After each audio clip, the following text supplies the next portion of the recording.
दोपहर के 2 बज रहे हैं। सूरज जैसे आसमान से आग के गोले बरसा रहा है। मीरा के कच्चे मकान के अंदर छत से धूप छनकर फर्श पर आ रही है। मीरा पसीने में पूरी तरह भीगी हुई हाथ के पंखे को तेजी से हिला रही है। उसकी आंखों के नीचे काले घेरे साफ दिख रहे हैं और वो कई रातों से सोई नहीं है। हे सूरज देवता, बस करो। क्या आज ही हमें भस्म कर दोगे? ये हाथ थक गया पंखा चलते चलते। मीरा की झपकी लगती है, तभी माँ की करहाने की आवाज उसे झकझोर देती है। मेरा बेटा, गला सूख रहा है, थोड़ा पानी। हाँ माँ, आई माँ, तू फिक्र मत कर, मैं अभी पानी पिलाती हूँ। मीरा घड़े के पास भागती है, उसे उल्टा करती है। खाली घड़े से सिर्फ 2 बूंद टपकती हैं। नहीं, अब क्या करूँ? प्यास से माँ का दम निकल जाएगा और बाहर तो साक्षात मौत बरस रही है। पानी बेटा। माँ, तू आंखें मत मूंदना। देख, मैं अभी भाग के जा रही हूँ सरकारी नल पे। बस 5 मिनट, मैं ठंडा मीठा पानी लेकर आती हूँ। मीरा नंगे पैर सड़क पर दौड़ रही है। उसके पैर जल रहे हैं। सरकारी नल पर औरतों का शोर और गाली गलौज चरम पर है। पीछे हट कलमुही, पहले मेरी बाल्टी भरेगी। हटा अपनी बाल्टी, 2 घंटे से खड़ी हूँ या धूप में। मीरा अपनी बारी आते ही अपनी बाल्टी नल के नीचे लगाती है। ये क्या? ये पानी है या खौलता हुआ तेजाब? कोई तो रहम करो, इस पानी से तो चेहरा चल जाएगा। मीरा जलता हुआ पानी लेकर लड़खड़ाते कदमों से लौट रही है। तभी चचेरा भाई शराब के नशे में झूमता हुआ सामने आता है। तो हमारी महारानी साहिबा पानी ढो रही है। ला देखूं तो कितना कीमती पानी है इसमें। वो जानबूझकर बाल्टी में लात मारता है। भोलू के लात मारते ही बाल्टी लुढ़क जाती है और मीरा के घुटने जलती हुई सड़क पर रगड़ खा जाते हैं। उसके घुटनों से खून निगरने लगता है। भीख मांगने का ये नया तरीका निकाला है। घुटनों पर आकर तो बड़ी अच्छी लग रही है तू। भैया, ये पानी माँ के लिए था, वो प्यास से मर रही है। क्या आपको जरा भी रहम नहीं आता? क्या हम इंसान नहीं है? रहम की बातें मत कर। तू और तेरी माँ हमारे टुकड़ों पर पल रही हो और हमें ही ज्ञान दे रही हो। चल निकल यहाँ से। मीरा कांपते हाथों से अपनी खाली बाल्टी उठाती है। अपनी टूटी चप्पल को पैरों की उंगलियों में फंसाकर घसीटते हुए चलने की कोशिश करती है। नहीं मीरा, गिरना मत, माँ इंतजार कर रही है। सूरज देवता, आज ही सारा हिसाब बराबर करोगे क्या? एक तो घर में पंखा नहीं, ऊपर से बिजली कटी है और ये रास्ता है कि खत्म ही नहीं हो रहा।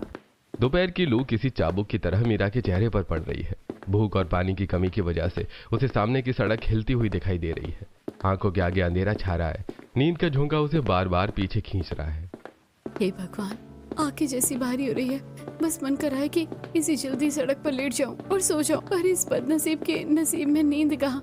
अगर मैं सो गई तो मेरी माँ प्यासी मर जाएगी। उसे सड़क पर पानी का भ्रम होता है। वो उसे पकड़ने के लिए झपटती है और फिर से औंधे मुंह गिर जाती है। छिले हुए घुटनों से ताजा खून बहने लगता है और घर की ओर वो बढ़ती है। बस माँ, थोड़ी देर और, बस थोड़ा सा रास्ता, माँ इंतजार कर रही होगी। मीरा घर पहुंचती है। माँ को पानी पिलाने के बाद मीरा फूकनी से चूल्हे में फूंक मार रही है। धुआं उसकी आंखों में घुस रहा है, जिससे उसकी पहले से लाल आंखें और भी जलने लगी हैं। हे भगवान, गरीब के घर में जब चूल्हा जलता है तो पेट की आग तो बुझती है, लेकिन ये शरीर झुलस जाता है। काश इस दुनिया में कोई कोना ऐसा होता जहाँ बस थोड़ी सी ठंडक होती, बस थोड़ी सी। ये आंखें झपकी जा रही है, नींद का ऐसा रेला आ रहा है कि बस यहीं गिर जाऊं। रोटी बनाते बनाते मीरा का सिर चूल्हे की ओर झुक जाता है। उसे इतनी तेज नींद आ रही है कि उसे होश नहीं रहता कि उसका हाथ जलती आंच के कितने करीब है। तभी माँ की करहाने की आवाज उसे फिर से झकझोर देती है। गरीब के नसीब में चैन की नींद तो मौत के बाद ही लिखी है शायद। यहाँ तो पलक झपकना भी गुनाह है। जैसे तैसे रोटियां बनाकर शाम ढलती है, लेकिन रात के नाम पर सिर्फ अंधेरा मिलता है। उमस इतनी कि दीवारों से आग निकल रही है। बिजली न होने की वजह से मच्छरों का झुंड मीरा और उसकी माँ पर हमला कर देता है। बेटा मीरा, तू सो जा थोड़ी देर। तू दिन भर से भाग दौड़ कर रही है, थक गई होगी, सो जा मेरी बच्ची। माँ, नींद कहाँ आती है ऐसी गर्मी वाली रातों में? ऐसा लगता है जैसे ये जलती हुई दीवारें हमें निगल जाएगी। शरीर टूट रहा है, आंखें मूंद रही है, पर इस गर्मी और मच्छरों ने तो जैसे चैन से मरने का हक भी छीन लिया है। माँ, बस दुआ करो कि कल सुबह या तो हम जिंदा ना बचे या फिर ये गर्मी थोड़ी कम हो जाए। रात भर मीरा और उसकी माँ गर्मी और मच्छरों से लड़ते हुए करवटें बदलती रही। सुबह की पहली किरण अभी खिड़की से झांक ही रही थी। रात भर की उमस के बाद सुबह के 5 बजे मीरा की आंख अभी लगी ही थी कि दरवाजे पर जोर जोर से लातें पड़ने लगती हैं। चाचा पुनीत नशे में धुत होकर आए हैं। उनके हाथ में शराब की बोतल है। वो लात मारकर दरवाजा खोलते हैं। चाची कांति पीछे खड़ी मीरा का सामान बाहर फेंकने लगती है। अरे उठ रे मुफ्तखोरो, पहचान के नहीं सोली तो माँ बैठी, निकलो यहाँ से, बहुत देर हो गए मुफ्त की रोटियां तोड़ते हुए। चाचा जी रहम करो, अभी तो धूप भी बहुत तेज है, माँ को बहुत तेज बुखार है, वो खांस रही है, हम इस हालत में उन्हें लेकर कहाँ जाएंगे। रहम रहम क्या हलवे में डाल के खाएंगे? तेरे बाप ने जो कर्जा लिया था उसके बदले ही कमरा आज से हमारा हुआ। चलो और फुट यहाँ से। पुनीत भाई, अपनी इस बीमार बहन को कहाँ भेजोगे इस तपती धूप में? थोड़ा तो कलेजा पसीने दो। जहाँ मर्जी जाओ, मर जाओ या भीख मांगो, हमें मतलब नहीं। चल मीरा उठ, अपनी इस बीमार माँ को और बाहर निकाल। चल चल निकल, वरना घसीट कर बाहर फेंक दूंगा। चाची ने मीरा और निर्मला जी को धक्के देकर बाहर निकाला और पीछे से दरवाजा जोर से बंद कर दिया। बाहर निकलते ही गर्म हवा के थपेड़ों ने उनका स्वागत किया। जमीन से भाप उठ रही थी और लू के झोंके उनके चेहरों को झुलसा रहे थे। मीरा के घुटने छिले हुए थे। माँ का शरीर बुखार से तप रहा था, पर उनके पास सिर छुपाने की अब कोई जगह नहीं थी। मेरा बेटा, मुझे यहीं छोड़ दे। मेरी वजह से तू भी इस आग में जल रही है। अगर तू मेरे संग लगी रही तो तेरी जिंदगी भी नरक हो जाएगी। मैं अब और नहीं चल पाऊंगी। तू आगे निकल जा मेरी बच्ची। नहीं माँ, ये कैसी बातें कर रही हैं? जिस माँ बाप ने उंगली पकड़कर चलना सिखाया, पाल पोस कर बड़ा किया, उन्हें मैं ऐसे बीच सड़क पर अकेला कैसे छोड़ दूं? तू बस हिम्मत मत हार माँ, बस थोड़ा सा और चल ले। दोपहर के 2 बज रहे थे। सूरज की तपिश अब बर्दाश्त के बाहर थी। मीरा की आंखों के सामने अंधेरा छाने लगा था। उसे सब कुछ धुंधला दिखाई दे रहा था। तभी पीछे से एक बहुत तेज रफ्तार लग्जरी कार के आने की आवाज आई। टायर सड़कों को चीरते हुए आगे बढ़ रहे थे। माँ हटो, सड़क के किनारे चलो। मीरा ने भागने की कोशिश की, लेकिन निर्मला जी की कमजोरी और उनके लड़खड़ाते पैरों ने साथ नहीं दिया। माँ का पैर फिसला और वो सीधे उस तेज रफ्तार गाड़ी की चपेट में आ गई। एक जोरदार टक्कर हुई और निर्मला जी हवा में उछलकर सड़क की दूसरी तरफ जा गिरी। माँ नहीं, कोई बचा, मेरी माँ को बचा। गाड़ी के टायर घिसटने की तीखी आवाज, स्क्रीचिंग साउंड गूंजी और कार कुछ दूरी पर जाकर रुकी। मीरा पागलों की तरह दौड़कर माँ के पास पहुंची, जो खून से लथपथ जमीन पर पड़ी हुई थी। माँ नहीं, कोई बचा, मेरी माँ को बचा, कोई है यहाँ, मेरी माँ को देखिए। गाड़ी का दरवाजा खुला और एक लंबा प्रभावशाली नौजवान बाहर निकला। आर्यन। उसके चेहरे पर घबराहट साफ दिख रही थी। वो दौड़कर मीरा और उसकी माँ के पास पहुंचा। मीरा अपनी माँ का सिर अपनी गोद में लेकर पागलों की तरह रो रही थी। आई एम सॉरी, मैंने अचानक ब्रेक मारा था, पर तुम लोग ठीक हो? माँ को क्या हुआ? ठीक? क्या खाक ठीक होंगे साहब? अमीर लोग सड़कों पर गाड़ी नहीं चलाते, हम गरीबों की किस्मत पर टायर चढ़ाते हैं। देखिए मेरी माँ को, उनकी सांसें उखड़ रही हैं। मेरी माँ को बचा लो साहब, प्लीज बचा लो। आर्यन की नजर मीरा की हालत पर पड़ी। पसीने में भीगा चेहरा, धूप से सूजी हुई आंखें और उसके हाथों पैरों पर पड़े वो दर्दनाक छाले। उसकी बेबसी देखकर आर्यन का कलेजा कांप गया। निर्मला जी ने बहुत मुश्किल से अपनी आंखें खोली और कांपते हाथों से आर्यन का हाथ पकड़ा और उसे मीरा के हाथ पर रख दिया। साहब, मेरी बच्ची, इसका कोई नहीं, इसे संभाल। और बस निर्मला जी की गर्दन एक तरफ लुढ़क गई। मीरा का इकलौता सहारा उस तपती सड़क ने हमेशा के लिए छीन लिया। नहीं माँ, तू मुझे ऐसे छोड़ के नहीं जा सकती। मेरा इकलौता सहारा भी छीन लिया। तुम्हारी वजह से मेरी माँ मर गई साहब। मेरी माँ ही बची थी इस दुनिया में, तुमने उसे भी मार डाला। रो मत मीरा, तुम्हारी माँ चली गई, पर वो तुम्हें मेरी जिम्मेदारी सौंप गई है। जब तक मैं जिंदा हूँ, मैं तुम्हें कभी परेशान नहीं होने दूंगा। आज से तुम्हारी हिफाजत मेरा फर्ज है। फिर आर्यन और मीरा निर्मला जी का अंतिम संस्कार करके आर्यन मीरा को लेकर अपने बंगले पर पहुंचता है। मीरा सदमे में है, वो बिल्कुल बेसुध है। आर्यन उसे सहारा देकर अंदर ले जाता है। मीरा, तुम यहाँ सोफे पर बैठो, मैं तुम्हारे लिए पानी लेकर आता हूँ और डॉक्टर को फोन करता हूँ। घबराना मत, ये तुम्हारा ही घर है। आर्यन किचन की तरफ जाता है, लेकिन जब वो पानी लेकर वापस लौटता है तो जो नजारा देखता है उसे देखकर उसके कदम वहीं रुक जाते हैं। कमरे में दादी पद्मिनी जी लेटी हुई हैं। उन्हें बुखार है और वो कोमा जैसी स्थिति से अभी अभी बाहर आई हैं। बेसुध मीरा, जिसे खुद होश नहीं था, वो दादी के पास बैठी है और एक गीला कपड़ा उनके माथे पर रख रही है। हैरान हूँ जिसे खुद सहारे की जरूरत है वो दादी की देखभाल कर रही है। आज तक मेरी भाभीियों ने दादी के सिर पर हाथ नहीं रखा, और ये लड़की। आर्यन बेटा, तू आ गया? हाँ दादी, मैं यही हूँ। आप कैसी हैं? आर्यन तू इधर आ। ये बच्ची कौन है आर्यन? कितनी प्यारी है। इसके हाथों के स्पर्श में बहुत सुकून है। इसके स्पर्श में ऐसी ठंडक है कि मेरा बुखार जैसे आधा उतर गया। दादी, ये मीरा है। सड़क पर एक हादसा हो गया था। इसकी माँ अब दुनिया में नहीं रही। मरते वक्त इन्होंने इसका हाथ मेरे हाथ में थमा दिया था। हे भगवान, इतना बड़ा अनर्थ। बेटा, अब इस बच्ची की पूरी जिम्मेदारी तुझे ही लेनी होगी। बेटे, तेरा नाम क्या है? तेरे माता पिता कौन थे? दादी माँ, मेरा नाम मीरा है।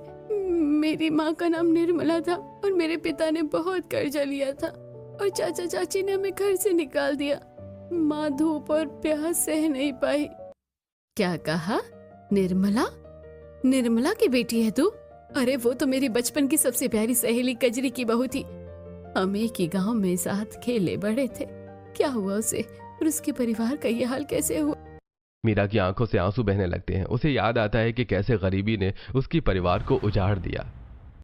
आर्यन, किस्मत का खेल देख। मेरी सहेली की पोती आज दर दर की ठोकरें खा रही है।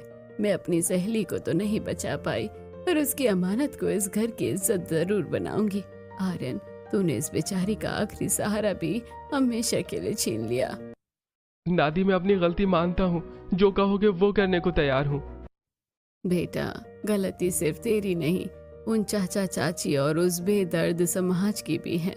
पर अब इस बच्चे की जिम्मेदारी तेरी है। देख इसकी हालत, जैसे झुलस गई हो ये धूप में। जा अपनी केयर टेकर किशोरी को बुला। आर्यन केयर टेकर किशोरी को बुलाता है। किशोरी कमरे में आती है।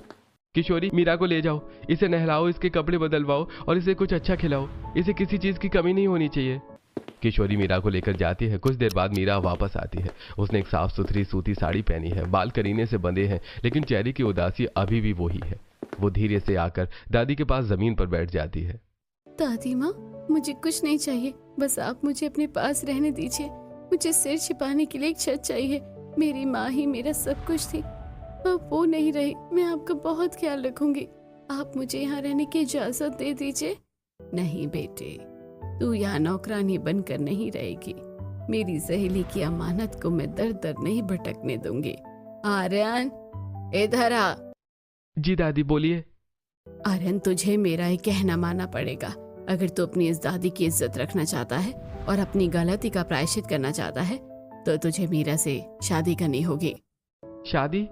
दादी, आप ये क्या कह रही हैं? अभी तो मीरा सदमे में है और मम्मी पापा को क्या जवाब दूंगा?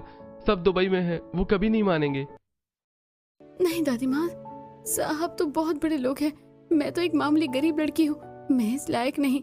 चुप हो जा मीरा, ये कोई एहसान नहीं है। निर्मला ने मरते वक्त तेरा हाथ आर्यन के हाथ में थमाया था।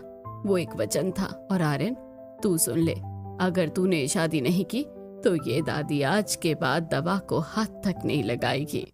लेकिन दादी, मम्मी को कौन समझाएगा? पापा को क्या जवाब दूंगा? सब लोग दुबई में हैं, वो एक पल में इस रिश्ते को ठुकरा देंगे। सबको मैं देख लूंगी, तू बस इससे शादी कर ले। बाकी दुनिया से भिड़ने के लिए तेरी ये दादी अभी जिंदा है।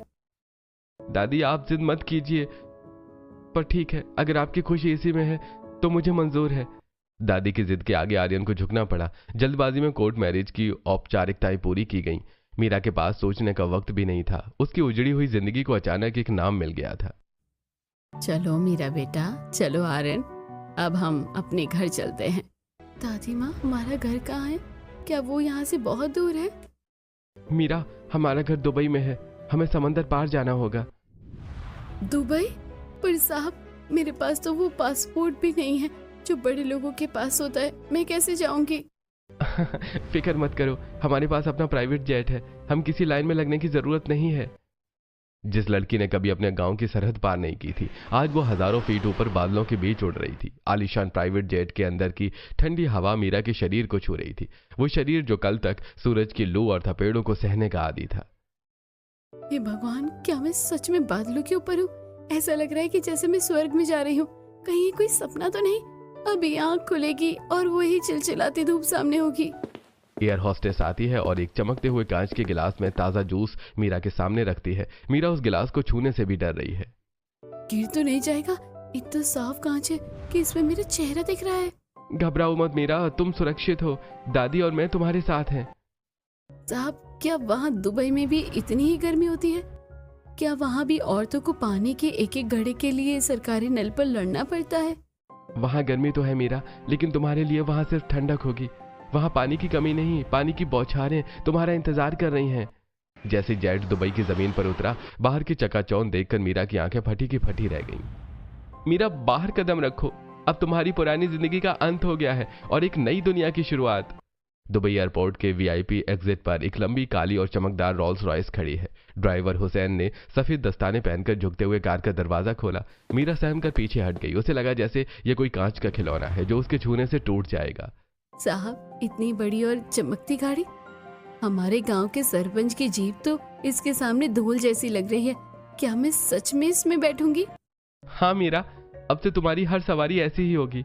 आओ अंदर बैठो। मीरा जैसे ही मखमली सीट पर बैठी, उसे एक सुकून भरा एहसास हुआ। उसने धीरे से अपने उन हाथों से सीट को छुआ जिन पर धूप के छाले थे। हैरानी की बात यह थी कि उन छालों का दर्द अब चुभ नहीं रहा था। मखमल की कोमलता उन्हें सहला रही थी। साहब, हमारे गांव के मंदिरों में भी इतनी सफाई नहीं होती जितनी आपकी गाड़ी के अंदर है। यहाँ तो मिट्टी का एक भी कण भी नहीं है। ये सपना तो नहीं है? ये सपना नहीं, हकीकत है मीरा। देखो, दर्द हुआ ना, इसका मतलब तुम जाग रही हो। हाँ बेटा, ये सच है। आर्यन ने गलती की थी तो अब उसे प्रायश्चित तो करना ही होगा। अब तुम इस घर की लक्ष्मी हो। गाड़ी एक बहुत बड़े सोने के नक्काशीदार दरवाजे के सामने रुकती है। ये घर नहीं, एक विशाल महल था। जैसे ही मीरा कार से उतरी, उसकी आंखें फटी की फटी रह गई। घर के बाहर सास विनीता, ससुर आलोकनाथ, जेठानी रश्मि और नंद निधि, पूरा परिवार खड़ा था। आर्यन, ये सब क्या है?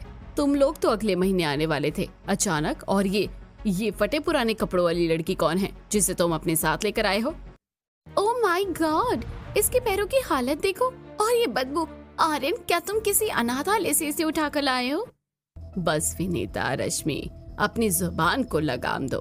ये इस घर की छोटी बहू है, मीरा, आर्यन की पत्नी। अभी सब लोग अपने अपने कमरे में जाओ, मुझे आराम करना है, बाकी बातें बाद में होगी। दादी का हुक्म चलते ही सब सन्न रह गई। नंद निधि और जेठानी रश्मि पैर पटकते हुए अंदर चली गई। आर्यन मीरा को लेकर उसके कमरे में जाता है। कमरा पूरी तरह अंधेरे में डूबा हुआ है। मीरा दरवाजे पर ही रुक जाती है। आर्यन साहब, यहाँ तो बहुत अंधेरा है। क्या यहाँ दुबई में भी बिजली कट जाती है गांव की तरह? यहाँ भी अंधेरे में ही सोना पड़ेगा क्या? बस 2 सेकंड रुको मीरा।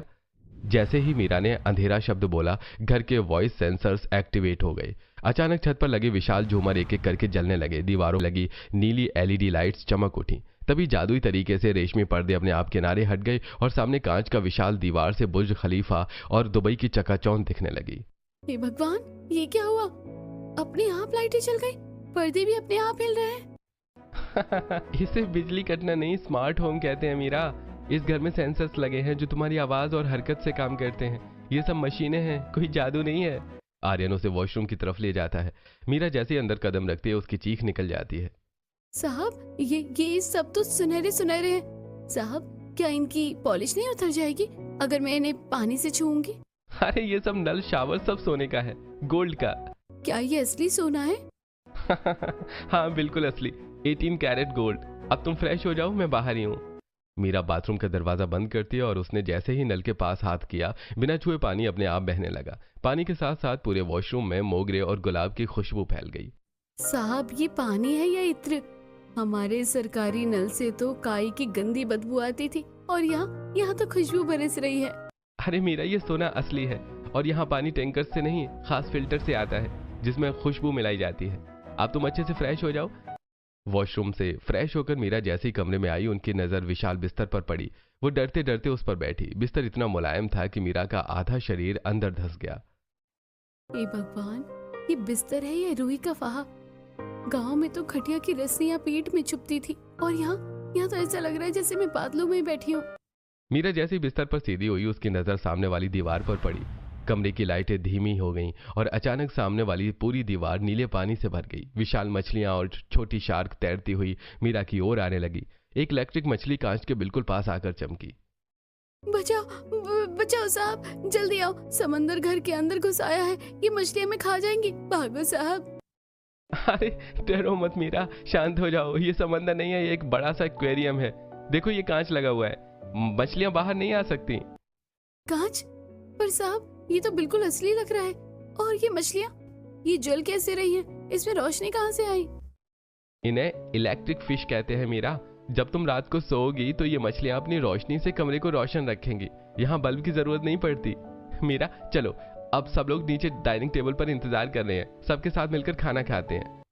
नहीं साहब, मुझे बहुत अजीब लग रहा है। आपकी जेठानी और ननद जी मुझे देखेंगी तो फिर से ताने मारेंगी। मैं उनके सामने हाथ से खाना खाऊंगी तो वो मेरा मजाक उड़ाएगी। मुझे यही रहने दीजिए। ठीक है मीरा, मैं समझ सकता हूँ, तुम परेशान मत हो। मैं यहीं तुम्हारे कमरे में खाना मंगवा देता हूँ। मैं वेटर को बोल देता हूँ। आर्यन एक बटन दबाता है, कुछ ही देर में दरवाजा अपने आप खुलता है और एक चमकदार सिल्वर रोबोट पहियों पर चलता हुआ अंदर आता है। उसके हाथ में एक डिजिटल स्क्रीन है और सिर पर नीली लाइटें जल रही हैं। Good evening ma'am. Yes madam, आप आज रात खाने में क्या पसंद करेंगी? इटालियन, चाइनीज या इंडियन? आर्यन साहब, ये कौन है? इसके सर पर नीली आंखें जल रही हैं और ये आदमियों की तरह बोल रहा है। क्या ये कोई भूत वूत है क्या? अरे नहीं, ये भूत नहीं, रोबोट है। ये इस घर का वेटर है। जो तुम बोलोगी ये वही खाना ला कर देगा। मुझे बस सादा खाना चाहिए। 2 रोटी और थोड़ी सब्जी मिल जाए वही बहुत है। ओके मैम, आपके लिए ताज़ा चपाती, फ्राइड पोटैटो और दाल सुल्तानी तैयार की जा रही है।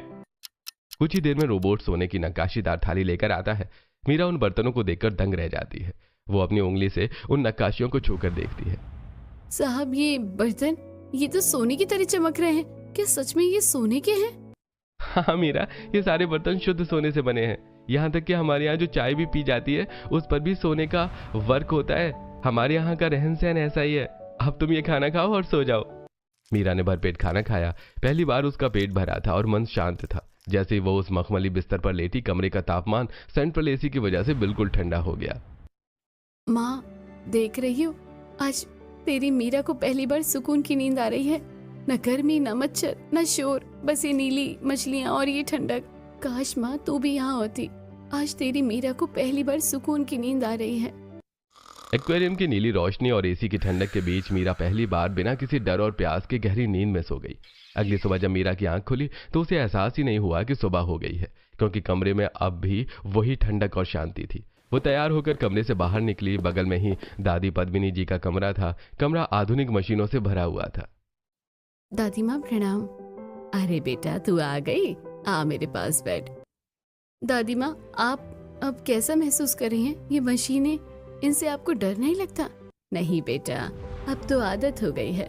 पर सच कहूँ तो तेरे आने के बाद इस कमरे से दवाइयों की कड़वी गंध चली गई। दादी माँ, मैं तो एक मामूली लड़की हूँ। ये सब आपकी और आर्यन साहब की बदौलत है। ये हज में जिंदा हूँ और यहाँ पर हूँ। मीरा दादी के पास बैठी उनके हाथ दबा रही है। तभी कमरे के बाहर खट खट खट की आवाज गूंजती है। माया ऊंची हिल्स पहने, चेहरे पर भारी मेकअप और हाथ में एक बेहद कीमती ब्रांडेड बैग लिए कमरे में दाखिल होती है। उफ, ये कमरे में कैसी अजीब सी गंध आ रही है। ऐसा लग रहा है जैसे कोई धूल मिट्टी वाला इंसान घर घुस आया हो। माया, ये कोई और नहीं, घर की छोटी बहू मीरा है। जरा तमीज से बात कर। बहू?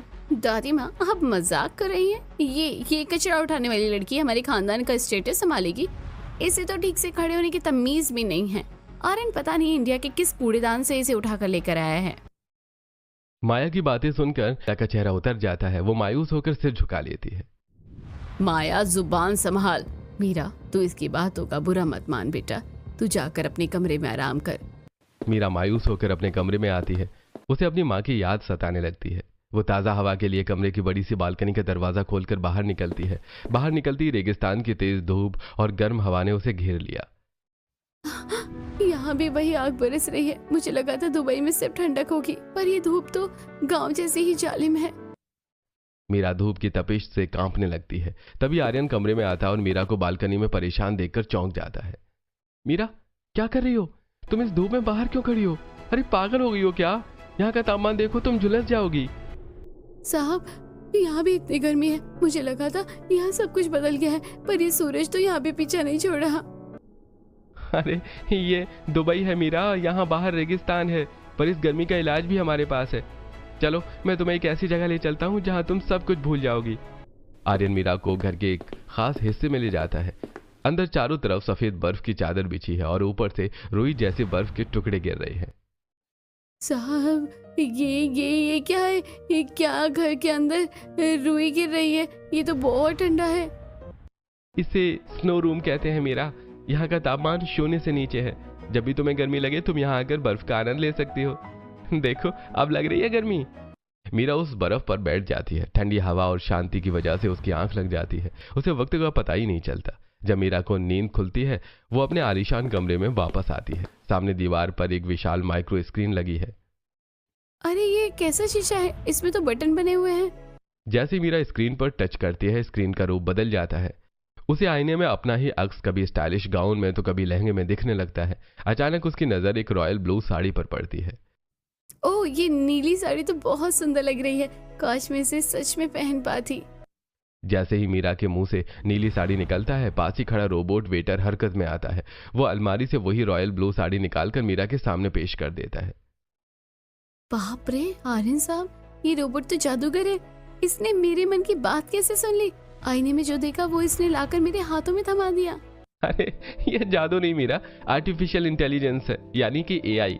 यह घर तुम्हारी आवाज और पसंद को पहचानता है। यहाँ सब कुछ इशारों पर चलता है। जब मीरा वो रॉयल ब्लू साड़ी पहनकर और हल्का सा श्रृंगार करके कमरे से बाहर निकलती है तो आर्यन की नजरें उस पर ठहर जाती हैं। आर्यन साहब, आप ऐसे क्या देख रहे हैं? क्या ये साड़ी मुझ पर अच्छी नहीं लग रही? मैं इसे उतार दूं क्या? नहीं मीरा, मैं बस ये सोच रहा था कि कोई लड़की इतनी खूबसूरत कैसे हो सकती है। इस नीली साड़ी में तुम किसी राजकुमारी से कम नहीं लग रही हो। साहब, ये तो इस जादुई आईने और रोबो माल है।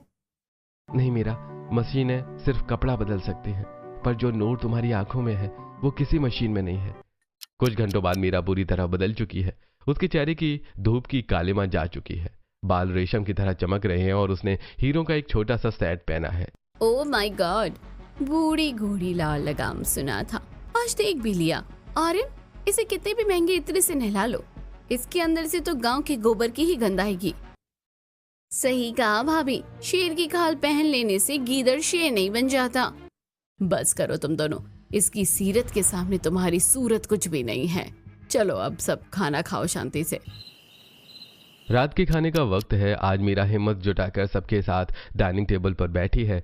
वो अपने हाथों से चावल खा रही है। उसे देखकर, भाई ये क्या तरीका है? ये हाथ से खाना क्यों खा रही है? छी, कितनी अनपढ़ लग रही है। नन्ना जी, मुझे इसकी आदत नहीं है। गांव में तो हम हाथ से ही माँ के हाथ का पराठा खाते थे। क्या यहाँ एक पराठा मिल सकता है? पराठा?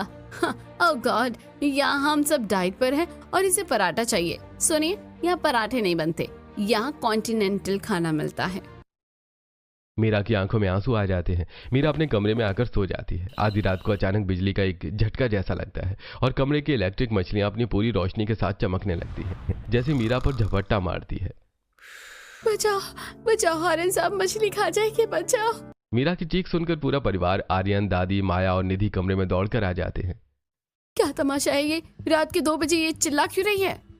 साहब, वो मछली, वो मुझे निगल नहीं आ रही थी। मछली? ये सिर्फ डिजिटल लाइट है भाभी, इसे एक्वेरियम कहते हैं। आप तो सच में डरपोक निकली, इतनी बड़ी हो गई और लाइट वाली मछली से डर रही हैं। निधि मजाक उड़ाकर चली जाती है। मीरा उदास होकर फिर सो जाती है और अगले दिन सीढ़ियों से उतरते समय विनीता जी का पैर फिसल जाता है और उनकी हड्डी टूट जाती है। पूरे घर में अफरा तफरी मच जाती है, लेकिन दुबई के इस प्रोफेशनल घर में कोई किसी के पास नहीं बैठता। कोई है? रश्मि, निधि, मेरा पैर बहुत दर्द कर रहा है। मम्मी जी, मैंने रोबोट को दवाइयों और पट्टियों के लिए कमांड दे दी है, वो आ रहा होगा। मुझे अपनी फ्रेंड के साथ ब्रंच पर जाना है, वरना मेरी बुकिंग कैंसिल हो जाएगी। और मॉम, मैंने डॉक्टर को व्हाट्सएप कर दिया है, मेरा योग सेशन शुरू होने वाला है, मैं बाद में आती हूँ। सब लोग मशीनों और नौकरों के भरोसे विनीता जी को छोड़कर चले जाते हैं। तब मीरा दौड़कर आती है। वो विनीता जी के सिर के नीचे तकिया रखती है, अपने हाथों से उनके पैर दबाती है और गर्म सिकाई करती है। माँ जी, आप घबराइए मत, मैं यही हूँ। मैं आपके लिए हल्दी वाले दूध और दलिया बनाकर लाती हूँ। तू यहाँ क्यों बैठी है? तू भी चली जा अपने कमरे में।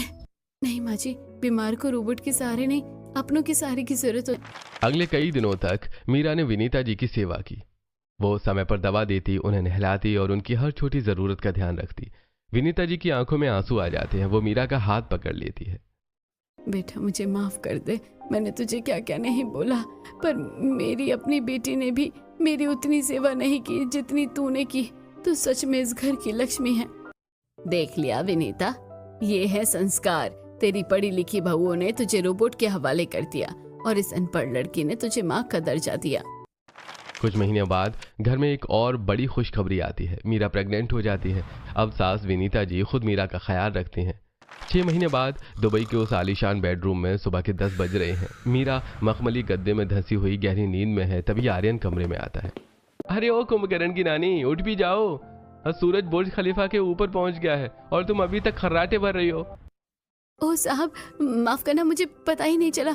गांव में तो सूरज की पहली किरण पीठ जला देती थी, पर यहाँ तो पता ही नहीं चलता कि दिन कब हुआ। क्या बात है मीरा, आजकल तुम बहुत लेट उठती हो, कोई दिक्कत है क्या? दिक्कत नहीं, सुकून है। मायके में ना तो छत थी ना पंखा, पूरी रात मच्छर और गर्मी से लड़ती बीतती थी। आंखों के नीचे जो ये काले घेरे हैं ना, ये सालों की अधूरी नींद का कर्ज है। आपके इस घर में आकर पहली बार मुझे पता चला कि सोना किसे कहते हैं।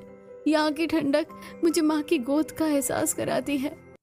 अगर आपको कभी दुबई जाने का मौका मिले तो आप वहाँ की किन मशहूर जगहों पर जैसे बुर्ज खलीफा या पाम जुमेराह पर अपनी सुकून की नींद लेना पसंद करेंगे?